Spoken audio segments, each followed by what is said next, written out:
রোপণ করো, সফলতা একদিন আসবে। জোরে কথা ঠিক না?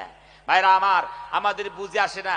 আপনারা বলুন তো, আপনাদের আশেপাশে বড় মিষ্টির দোকান আছে মনে করুন, ওই মিষ্টির দোকানে যদি বড় একটা সাইনবোর্ডে লেখা থাকে যে আমার দোকানের যে মিষ্টি খাবে সেই বেটায় হার্ট অ্যাটাক হয়ে মরবে, মিষ্টির দোকান চলবে?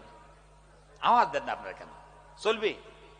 যদি কোনো কেকের কোম্পানি তার কেকের প্যাকেটের উপরে লিখে দেয় যে আমার কেক যে খাবে সেই বেটা কিডনি ডাউন হয়ে মরবে, যদি কান ওই কেক চলবে? আওয়াজ দেন না কেন? চলবে? কোম্পানি চলবে? জীবনেই চলবে না ভাইরা আমার। কিন্তু ওই বিড়ির প্যাকেটে, তেরেঙ্গা, হাবিজাবি এগুলোর প্যাকেটে লেখা আছে যারা খাইবে ক্যান্সারে আক্রান্ত হইবে। তারপরে কি ছেড়েছে নাকি?